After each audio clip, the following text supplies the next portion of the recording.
여러분, 안녕하십니까? 저는 올해 70살, 최연아라고 합니다. 자식 농사 잘 지었다는 말, 세상에서 가장 듣기 좋은 칭찬인 줄 알았습니다. 저는 평생을 그렇게 믿고 살았어요. 번듯한 대기업 다니는 아들에 강남에서 잘 나가는 의사 며느리까지 두었으니 말입니다. 친구들은 저더러 전생에 나라를 구했다며 부러워 죽겠다고 했습니다. 동네 복덕방 할머니는 제 손을 붙들고 복 받았다며 눈물까지 글썽이더군요. 그런데 말입니다. 여러분, 정작 그 성공한 자식의 으리으리한 집에서 저는 점점 투명인간이 되어가고 있었습니다. 숨을 쉬고 있는데 아무도 내 목소리를 듣지 않고 밥을 먹고 있는데 내 자리가 없는 기분. 여러분은 혹시 느껴보셨나요? 내가 여기 있는데, 분명히 여기 있는데 아무도 나를 보지 않는 그 기분 말입니다. 마치 유령이 된 것 같은 그런 느낌이요. 오늘은 제가 그 화려한 집구석에서 왜 짐 가방을 싸들고 나왔는지 그 기막힌 이야기를 들려드리려 합니다. 어쩌면 여러분 중에도 저와 비슷한 처지에 계신 분이 있을지 모르겠습니다. 아니면 지금은 괜찮지만 앞으로 그렇게 될까봐 두려우신 분도 계실 겁니다. 제 이야기가 여러분께 작은 위로가 되길 바라며 또 제 실수를 통해 여러분은 더 나은 선택을 하실 수 있기를 바라는 마음으로 오늘 이 자리에 섰습니다. 자, 그럼 제 이야기를 시작해 보겠습니다. 제 남편 김덕수는 제가 35살 되던 해에 세상을 떠났습니다. 공사장에서 일하다가 사고를 당했죠. 그때 우리 준호는 겨우 10살이었습니다. 장례식장에서 아들 녀석이 아빠 영정 앞에서 꿇어앉아 우는 모습을 보면서 저는 다짐했습니다. 이 아이만큼은 절대로 고생시키지 않겠다고요. 그 후로 제 인생엔 오직 아들 준호 하나뿐이었습니다. 시장 바닥에서 생선 장사를 시작했어요. 새벽 4시면 일어나서 노량진 수산시장으로 달려갔습니다. 겨울이면 손이 얼어서 감각이 없을 지경이었지만 아들 녀석이 학교에서 돌아와 엄마 손잡고 따뜻하다고 할 때면 그 모든 게 녹아내렸습니다. 내 손톱이 다 닳아 문드러져도 준호가 성적표를 들고 와서 말하는 겁니다. 엄마, 나 이번에 전교 1등 했어. 그 한마디에 세상을 다 얻은 것 같았죠. 준호는 정말 똑똑한 아이였습니다. 공부도 잘했고 성격도 착했어요. 동네 어르신들 보면 먼저 인사하고 무거운 짐 들고 가시는 할머니 있으면 대신 들어드리고 저는 그런 아들이 자랑스러웠습니다. 중학교 때는 과학고등학교에 합격했고 고등학교 때는 전국 과학경시대회에서 상까지 받았습니다. 대학은 서울대학교 공과대학에 장학금을 받고 들어갔어요. 제가 생선 비린내를 아무리 씻어내도 몸에 밴 그 냄새를 견디며 아들, 녀석 등록금 걱정 없이 공부만 시킬 수 있다는 게 얼마나 감사했는지 모릅니다. 대학 졸업 후에는 미국 유학까지 갔습니다. MIT라는 유명한 대학에서 석사를 했다고 하더군요. 저는 영어를 한 글자도 모르지만 아들이 보내온 졸업사진을 보면서 가슴이 벅차올랐습니다. 내가 이 아이를 여기까지 키워냈구나. 내 인생이 헛되지 않았구나 싶었죠. 유학 비용도 만만치 않았습니다. 생선 장사만으로는 부족해서 저는 새벽 배달 아르바이트까지 했어요. 친구들은 그렇게까지 할 필요 있냐고 말렸지만 저는 괜찮았습니다. 내 아들이 성공하는 모습을 보는 게 제 유일한 낙이었으니까요. 그렇게 준호는 미국에서 돌아와 국내 최고의 대기업에 취직했습니다. 연봉이 얼마라고 하던데 제가 평생 모아도 벌 수 없는 돈을 1년에 번다고 하더군요. 저는 이제 내 역할은 다 했다고 생각했습니다. 아들은 성공했고 이제는 제 노후나 편히 보내면 되겠다 싶었죠. 그러던 어느 날 아들이 여자를 데리고 왔습니다. 키도 크고 예쁘고 말투도 세련된 여자였어요. 강남에서 피부과 의사로 일한다고 했습니다. 첫인상부터 좀 부담스러웠습니다. 너무 잘난 며느리라 내가 누가 되진 않을까 싶어서요. 준호야, 그 여자분이랑 잘 지낼 수 있을까? 엄마가 너무 촌스러워서 창피하진 않을까? 제가 조심스럽게 물었더니 준호는 웃으면서 말했습니다. 엄마, 무슨 소리야? 수진이가 엄마 보고 싶대. 진짜 좋은 사람이야. 결혼식은 정말 화려했습니다. 강남의 유명한 호텔에서 했는데 하객이 300명도 넘게 왔다고 합니다. 저는 그 자리에서 한복을 입고 서 있었지만 솔직히 말하면 좀 외로웠어요. 신부 쪽 하객들은 다들 잘 차려입고 세련되게 이야기를 나누는데 저는 그 사람들과 무슨 이야기를 나눠야 할지 몰랐거든요. 그래도 아들이 행복해 보여서 저는 만족했습니다. 결혼 후 1년쯤 지났을 때 준호가 저를 찾아왔습니다. 엄마, 나 이번에 승진했어. 임원 됐어. 오, 그래? 우리 준호 정말 대단하다. 그리고 엄마, 이제 우리 좀 더 큰 집으로 이사 가려고. 강남 쪽에 아파트 샀어. 방이 5개야. 그래? 잘 됐다. 애들도 생기면 넓어야지. 그런데 말이야, 엄마, 우리랑 같이 살래? 저는 깜짝 놀랐습니다. 며느리가 있는데 시어머니랑 같이 살겠다니. 요즘 세상에 그런 며느리가 어디 있나 싶었거든요. 아니야. 준호야, 너희끼리 오붓하게 살아야지. 엄마는 여기서 괜찮아. 무슨 소리야, 엄마. 나 성공하면 엄마부터 모신다고 했잖아. 수진이도 엄마랑 같이 살면 좋겠대. 애 봐줄 사람도 필요하고. 정말 며느리가 그래? 응, 엄마 방 제일 큰 걸로 빼놨어. 욕실도 딸린 거. 엄마, 이제 고생 끝이야. 우리랑 같이 넓은 집에서 편하게 살자. 그 말을 듣는 순간 저는 눈물이 핑 돌았습니다. 내가 평생을 고생해서 키운 아들이 이제 날 보살피겠다는구나. 효자구나. 그렇게 생각했죠. 지금 생각하면 정말 어리석었습니다. 그게 지옥으로 가는 초대장인 줄도 모르고 저는 덥석 그 손을 잡았으니까요. 그렇게 저는 정든 동네를 떠났습니다. 20년을 살던 그 좁은 단칸방, 매일 아침, 복덕방 할머니들과 커피 마시던 그 골목길, 시장 동료들과 막걸리 한잔하던 그 포장마차. 모든 걸 뒤로하고 아들네 집으로 들어갔습니다. 이사 가는 날 동네 사람들이 나와서 배웅해줬습니다. 연아 씨, 이제 호강하겠네. 부럽다. 부러워. 그래. 잘 살아. 가끔 우리 생각나면 놀러와. 저는 그분들 손을 잡고 인사했습니다. 고맙습니다. 그동안 정말 신세 많이 졌어요. 곧 놀러 올게요. 하지만 그날 이후로 저는 그 동네에 단 한 번도 가지 못했습니다. 아니, 가지 못한 게 아니라 갈 수가 없었습니다. 새로운 집에서의 생활이 제가 생각했던 것과는 너무나 달랐거든요. 아들네 집은 정말 컸습니다. 거실만 해도 제가 살던 집 2배는 되었어요. 바닥은 대리석이고 천장에는 크리스털 샹들리에가 달려있고 벽에는 비싼 그림들이 걸려 있었습니다. 제 방도 정말 넓었어요. 침대도 크고 옷장도 화장대도 다 새 거였습니다. 처음에는 그저 감탄만 했습니다.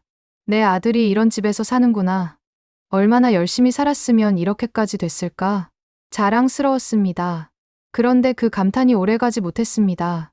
며칠 지나지 않아서 저는 이 집에서 제 위치가 어디인지 깨닫기 시작했거든요. 아침 6시면 일어나 아들 내외 보양식을 챙겼습니다. 며느리 수지는 아침에 녹즙을 마신다고 했어요. 케일, 사과, 당근을 넣어서 만들어야 하는데 처음에는 믹서기 사용법도 몰라서 헤맸습니다. 겨우 만들어서 갖다 주면 수지는 한 모금 마시고는 이렇게 말하는 겁니다. 어머님, 이거 너무 걸쭉해요. 물 좀 더 넣어주세요. 아, 그래? 미안하다. 엄마가 이런 거 처음 만들어 봐서. 그리고 설탕은 빼주세요. 저 다이어트 중이거든요. 알았어. 다음부턴 그럴게. 며느리의 요구사항은 계속 늘어났습니다. 녹즙에 생강을 넣어달라. 유기농 재료만 쓰라. 믹서기 세척은 이렇게 해야 한다. 저는 그 모든 걸 받아 적었습니다. 손주 녀석 준서도 학교 보낼 준비를 제가 했어요. 아침 7시면 깨워서 밥 먹이고 가방 싸주고 학원 준비물도 챙겨줬습니다. 할머니, 나 오늘 미술 준비물 있어. 그래? 뭔데? 크레파스랑 도화지. 알았어. 할머니가 챙겨줄게. 그런데 며느리는 제가 챙겨준 준비물을 보고는 한숨을 쉬는 겁니다. 어머님, 요즘 애들은 이런 거 안 써요. 전문 미술 도구 써야죠. 제가 인터넷으로 주문할게요. 아, 그래? 미안하다. 엄마가 요즘 애들 물건을 잘 몰라서. 괜찮아요. 어머님은 그냥 밥만 챙겨주세요. 밥만 챙겨주세요. 그 말이 제 역할이 거기까지라는 걸 의미한다는 걸 저는 나중에 알았습니다. 제 요리 솜씨도 문제가 됐습니다. 저는 평생 된장찌개, 김치찌개, 생선조림 같은 걸 해먹었거든요. 그런데 며느리는 그런 음식을 좋아하지 않았어요. 어머님, 저희는 염분 섭취를 줄이려고 해요. 된장찌개는 너무 짜요. 그래. 그럼 싱겁게 해줄게. 그리고 생선은 비린내가 집 안에 배니까 가급적 안 했으면 좋겠어요. 알았어. 그럼 뭘 해줄까? 샐러드나 닭가슴살 요리 같은 거 부탁드려요. 저는 샐러드가 뭔지도 잘 몰랐습니다. 닭가슴살은 어떻게 요리하는지도 몰랐고요. 며느리가 레시피를 프린트해줬지만 그 복잡한 영어 단어들과 생소한 재료 이름들 앞에서 저는 한없이 작아졌습니다. 어느 날 저녁, 아들 내외가 거실에서 영어로 대화를 하더군요. 제가 과일을 깎아서 가니까 대화가 뚝 끊겼습니다. 순간 정적이 흘렀어요. 저는 어색한 분위기를 깨려고 말을 꺼냈습니다. 준호야, 오늘 회사에서 무슨 일 있었어? 그러자 준호는 스마트폰만 들여다보며 이렇게 말하는 겁니다. 엄마, 그거 엄마가 아셔봐야 복잡하기만 해. 그냥 방에 가서 쉬세요. TV나 보시고. 그 말에 가슴이 철렁했습니다. 내가 복잡한 이야기를 이해 못할 사람으로 취급당하고 있구나. 며느리 수진도 거들었습니다. 어머님, 저희 업무 이야기는 전문 용어가 많아서 설명드리기가 어려워요. 어머님은 편히 쉬세요. 저는 그 집에서 유일하게 영어를 못하는 사람이었습니다. 유일하게 최신 가전제품을 다룰 줄 모르는 사람이었고, 유일하게 스마트폰으로 인터넷 검색조차 못하는 사람이었습니다. 그리고 무엇보다 유일하게 쓸모없는 존재가 되어가고 있었습니다. 어느 날은 로봇 청소기가 제 방에 들어왔다가 제가 소중히 간직하던 낡은 사진첩을 건드렸어요. 남편과 젊은 시절 찍은 사진, 어린 준호가 처음 걸음마 하던 날 찍은 사진들이 담긴 앨범이었죠. 저는 그걸 다시 제자리에 놓았는데 며느리가 보더니 이렇게 말하는 겁니다. 어머님, 이 앨범 너무 낡았어요. 사진들 스캔해서 디지털로 보관하는 게 어때요? 먼지도 날리고. 아니야, 이건 내가 직접 만져보고 싶어서. 근데 요즘은 다들 클라우드에 저장하잖아요. 제가 스캔해 드릴게요. 며칠 후, 제 방을 청소하던 수진이 그 앨범을 치워버렸습니다. 스캔은 했다고 하면서요. 하지만 저는 그 디지털 파일을 어떻게 보는지도 몰랐습니다. 제가 물어보니 준호는 짜증을 내며 말했어요. 엄마, 그냥 아이패드 켜서 사진 앱 누르면 돼요. 이것도 모르세요? 저는 그날 밤 혼자 방에서 울었습니다. 내 추억이 담긴 앨범이 사라졌다는 슬픔보다 내 아들이 나를 무시한다는 사실이 더 아팠습니다. 아들은 밖에서는 성공한 전문가로 대접받았지만 집에서는 저를 어린애 취급했습니다. 제 의견은 물어보지도 않고 제 방의 가구를 바꾸기도 했어요. 어느 날 집에 왔더니 제 낡은 화장대가 사라지고 새 화장대가 들어와 있었습니다. 엄마, 새 거 샀어요. 옛날 거는 너무 낡아서 버렸어요. 준호야, 그거 내 아빠가 결혼 20주년 때 사준 건데. 엄마, 그거 30년 넘은 거잖아요. 이제 새 걸로 쓰세요. 더 좋잖아요. 좋고 나쁘고의 문제가 아니었습니다. 그건 제 추억이었고 제 삶의 일부였습니다. 하지만 아들은 그걸 이해하지 못했어요. 아니, 이해하려고 하지 않았습니다. 손주 준서와의 관계도 점점 멀어졌습니다. 처음에는 할머니 하며 잘 따르던 녀석이 점점 저를 피하기 시작했어요. 왜 그러냐고 물었더니 친구들이 우리 할머니는 촌스럽다고 놀렸다는 겁니다. 할머니, 친구들이 우리 할머니는 명품 가방도 안 메고 화장도 안 한대. 준서야, 할머니는 그런 거 필요 없어. 할머니는 너만 예뻐해 주면 돼. 근데 친구 할머니들은 다 예쁘게 차려입고 다닌대. 그 말을 듣는 순간 가슴이 아팠습니다. 손주 눈에도 제가 부끄러운 할머니가 된 거죠. 며느리는 손주 교육에도 제가 관여하는 걸 원치 않았습니다. 어머님, 준서 숙제는 제가 봐줄게요. 요즘 교육 방식이 많이 바뀌어서요. 그래도 엄마가 좀 도와주면 안 될까?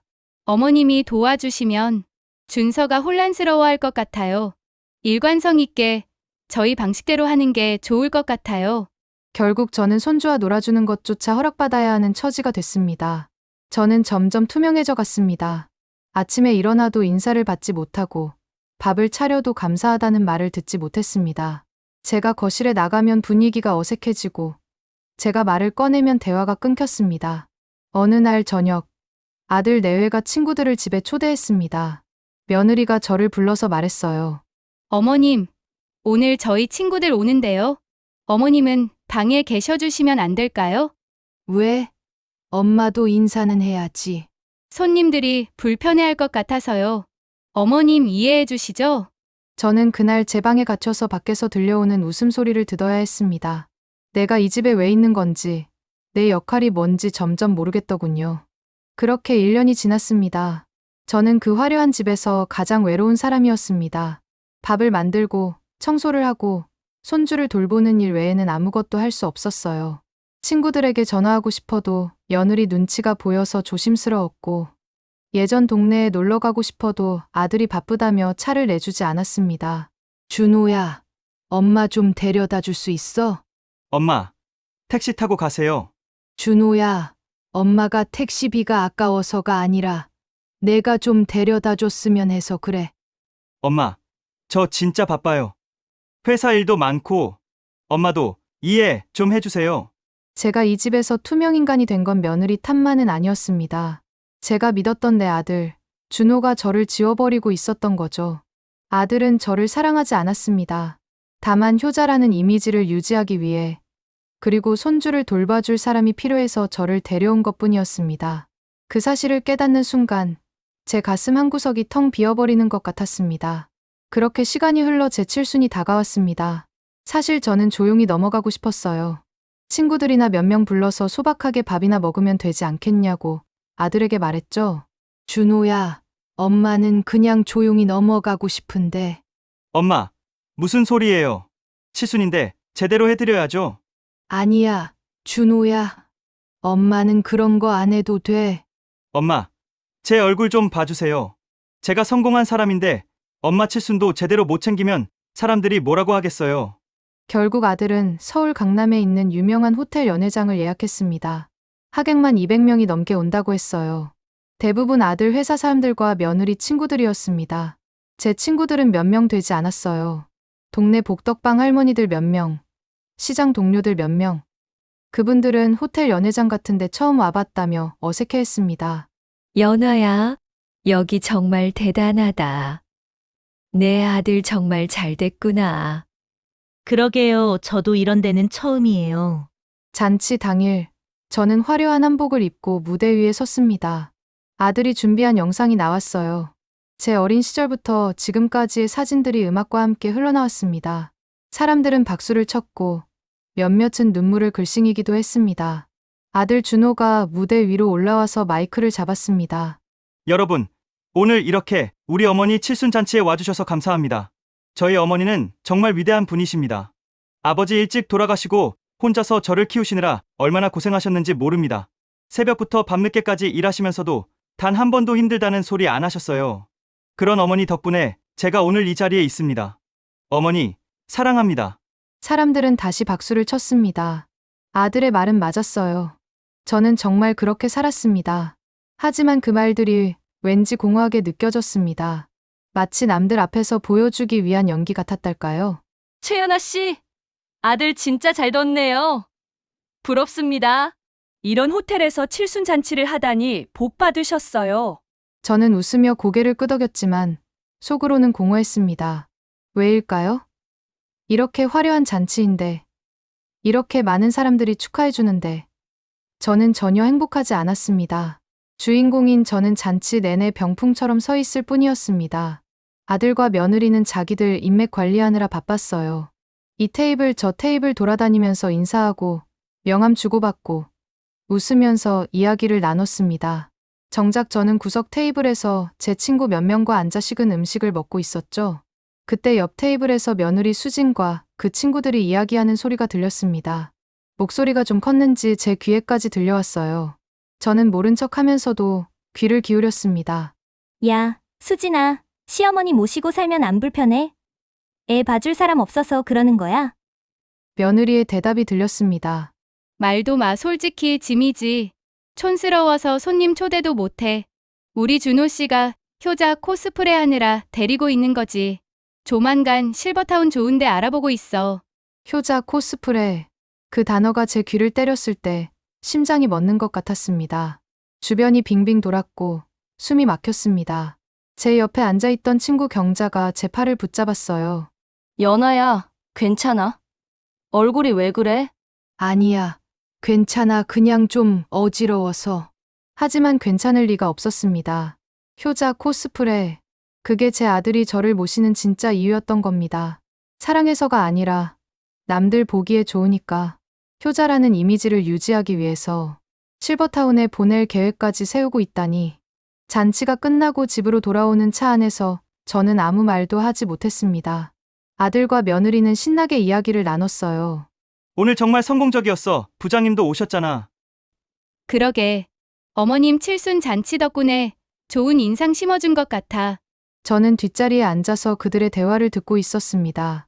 제 칠순 잔치가 아들의 회사 인맥 관리 수단이었다는 걸 그제야 깨달았습니다. 집에 도착해서 며느리와 손주는 먼저 들어갔고 저는 거실에 남았습니다. 아들 준호가 넥타이를 풀면서 들어왔을 때 저는 용기를 내어 물었습니다. 준호야, 네, 엄마. 너 나 모시고 사는 게 그렇게 짐이었니? 아들의 표정이 굳었습니다. 엄마, 무슨 소리예요? 오늘 며느리가 친구들한테 한 말 다 들었다. 효자 코스프레 한다고, 실버타운 보낸다고. 준호의 얼굴이 붉어졌습니다. 당황한 기색이 역력했어요. 엄마, 그게 수진이가 그런 말을 했어요? 내가 직접 들었어. 준호야, 엄마한테 솔직하게 말해봐. 엄마가 너한테 짐이야? 아들은 한숨을 쉬더니 짜증 섞인 목소리로 답했습니다. 엄마, 좋은 호텔에서 밥 먹여줬으면 됐지. 또 왜 그러세요? 저 바빠요. 내일 회사 가야 한다고요. 준호야, 엄마가 지금 뭘 물어보는지 알잖아. 엄마, 그만 좀 하세요. 저 피곤해요. 아들이 소리를 지르고는 자기 방으로 들어가 버렸습니다. 저는 거실에 혼자 남았습니다. 텅 빈 거실, 화려한 조명, 비싼 가구들. 그 모든 게 갑자기 차갑게 느껴졌습니다. 저는 그날 밤 한숨도 자지 못했습니다. 천장을 바라보며 생각했어요. 내가 왜 여기 있는 걸까? 내가 정말 행복한 걸까? 아들이 날 사랑하기는 하는 걸까? 답은 분명했습니다. 아니요. 아들은 저를 사랑하지 않았습니다. 다만 필요해서, 그리고 남들에게 보여주기 위해 저를 데리고 있을 뿐이었습니다. 새벽 4시쯤 됐을 때 저는 결심했습니다. 여기서 나가야겠다고. 이대로는 살 수 없다고. 내 인생을 찾아야겠다고. 그날 새벽, 저는 조용히 짐을 쌌습니다. 아들이 사준 비싼 옷들은 다 옷장에 두고 제가 예전에 입던 낡은 옷 몇 벌만 챙겼습니다. 명품 가방도 놔두고 제가 시장 다닐 때 매던 낡은 가방 하나만 들었어요. 그 가방 안에는 남편 사진 한 장, 어린 준호 사진 몇 장, 그리고 제 통장 하나가 전부였습니다. 짐을 싸면서 방 안을 둘러봤습니다. 큰 침대, 화려한 커튼, 넓은 창문. 1년 동안 살았지만 한 번도 제 방 같다는 느낌을 받지 못했던 공간이었습니다. 오히려 제가 예전에 살던 그 좁은 단칸방이 더 그리웠어요. 식탁 위에 편지 한 장을 놓았습니다. 펜을 들고 한참을 생각하다가 이렇게 썼습니다. 준호야, 내 성공 옆에서 엄마가 너무 투명해져서 이제는 내 색깔을 찾으러 가야겠다. 실버타운은 내가 가거라. 엄마는 엄마 인생 살러 간다. 그동안 고마웠다. 행복하게 살아라. 편지를 쓰면서 눈물이 났습니다. 하지만 슬픈 눈물은 아니었어요. 오히려 후련했습니다. 이제야 내 인생을 살 수 있겠구나 싶었거든요. 새벽 5시, 모두가 잠든 시간에 저는 조용히 집을 나왔습니다. 현관문을 닫을 때 뒤돌아보지 않았어요. 한 번이라도 뒤돌아보면 마음이 흔들릴 것 같았거든요. 택시를 타고 예전에 살던 동네로 갔습니다. 해가 뜨기 시작할 무렵, 익숙한 골목길이 보였습니다. 시장 입구에 낡은 간판, 복덕방 할머니 집, 단골 포장마차. 모든 게 그대로였어요. 월세방을 하나 구했습니다. 예전에 살던 집보다 조금 더 작았지만 괜찮았어요. 제 돈으로 구한 집, 제 이름으로 계약한 공간이었으니까요. 짐을 풀고 있는데 옆집 아주머니가 문을 두드렸습니다. 어머, 연아 씨 아니야? 강남에서 호강하다가 왜 여기 왔어? 호강은 무슨 거기가 지옥이었어요. 이제 제대로 살러 왔어요. 며칠 후 시장 동료들이 저를 찾아왔습니다. 연아 씨, 돌아온 거 진짜야? 우리 얼마나 보고 싶었는지 알아? 저도 보고 싶었어요. 정말 많이. 우리 오늘 막걸리 한잔하러 가자. 그동안 할 이야기 많잖아. 그날 저녁, 저는 1년 만에 친구들과 포장마차에 앉았습니다. 막걸리 한 잔을 마시는데 그 맛이 강남 아파트에서 마시던 어떤 와인보다 달았습니다. 연아야, 그래서 아들한테는 뭐라고 하고 왔어? 편지 한 장 남기고 왔어. 이제 엄마 인생 산다고. 잘했어. 자식 때문에 내 인생 다 버릴 필요 없어. 친구들은 제 손을 꽉 잡아줬습니다. 그 따뜻함이 1년 동안 느끼지 못했던 온기였어요. 아들 준호는 난리가 났습니다. 제가 집을 나간 걸 안 날 오후부터 전화가 빗발쳤어요. 하루에 30통도 넘게 왔습니다. 하지만 저는 받지 않았어요. 사흘째 되던 날, 준호가 직접 찾아왔습니다. 제 월세방 문을 두드렸죠. 엄마, 엄마 거기 있는 거 알아요. 문 열어요. 저는 문을 열어주지 않았습니다. 문틈으로 말했어요. 준호야, 엄마는 이제 여기서 살 거야. 너는 내 길 가거라. 엄마, 왜 이러세요? 뭐가 불만이에요? 제가 뭘 잘못했어요? 너는 엄마를 투명인간으로 만들었어. 효자 코스프레 하면서 엄마를 짐처럼 취급했잖니. 엄마, 그건 오해예요. 수진이가 한 말은 오해가 아니야. 엄마가 다 느꼈어. 1년 동안 너희 집에 살면서 단 한 번도 행복한 적이 없었어. 엄마, 이제 엄마 인생 좀 살게 놔둬. 엄마도 사람이야. 숨 쉬고 싶고, 내 목소리 내고 싶고, 내 이름으로 살고 싶어. 아들은 한참 동안 문 밖에 서 있다가 결국 돌아갔습니다. 그 뒷모습을 창문으로 보면서 눈물이 났어요. 하지만 후회는 하지 않았습니다. 그 후로 아들은 일주일에 한 번씩 찾아왔습니다. 처음에는 화가 나서 소리를 지르기도 했고, 나중에는 울면서 빌기도 했어요. 하지만 저는 마음을 굳게 먹었습니다. 엄마, 제가 잘못했어요. 다시 돌아와요. 이번엔 달라질게요. 준호야, 엄마는 너희 집에서 엄마가 아니라 가사도우미였어. 너는 엄마를 사랑한 게 아니라 필요해서 데려온 거야. 그게 아니에요, 엄마. 그럼 뭔데? 엄마 의견 한 번이라도 물어본 적 있어? 엄마가 하고 싶은 거 지지해 준 적 있어? 엄마 친구들 만나는 것도 눈치 줬잖아. 아들은 대답하지 못했습니다. 석 달쯤 지났을 때 아들이 며느리와 함께 찾아왔습니다. 며느리 수지는 처음 보는 모습이었어요.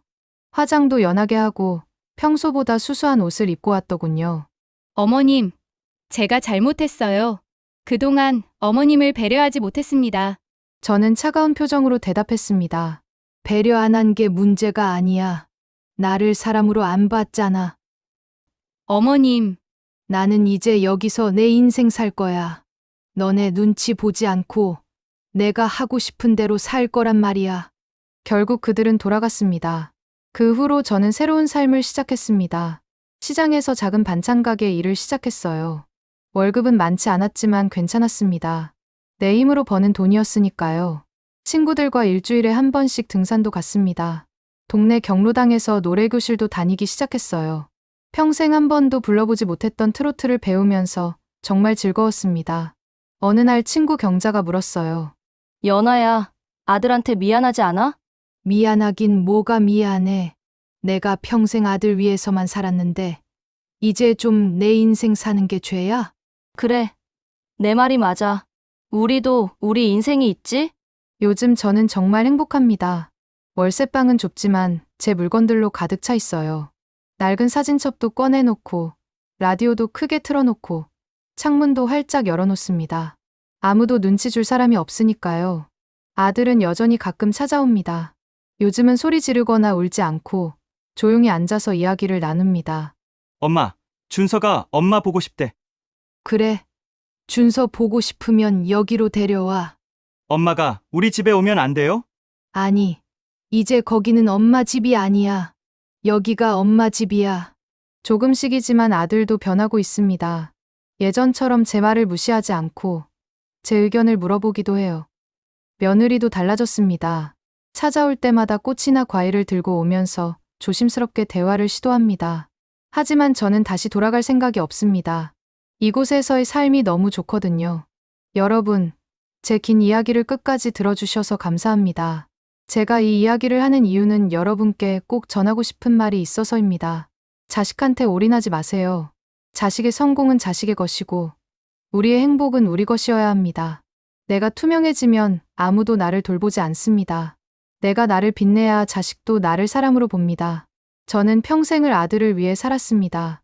내 꿈도 포기하고, 내 행복도 뒤로 미루고, 오직 아들의 성공만을 위해 달려왔어요.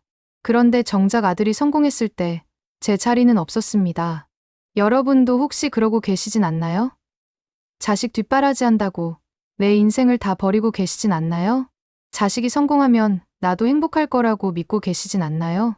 아닙니다. 자식의 성공이 곧 부모의 행복은 아닙니다. 내가 행복해야 자식도 나를 존중합니다. 내가 당당해야 자식도 나를 함부로 대하지 못합니다. 저는 요즘 시장에서 소일거리하며 친구들과 막걸리 한 잔 마시는 게 강남 아파트 방구석보다 100배는 더 행복합니다. 좁은 월세방이지만 여기가 제 집이고, 제 공간이고, 제 인생입니다. 성공한 자식 옆에서 외로워하고 계신가요? 자식 눈치 보며 숨죽이며 살고 계신가요? 지금이라도 늦지 않았습니다. 여러분의 이름을 찾으세요. 여러분의 목소리를 내세요. 여러분의 인생을 사세요.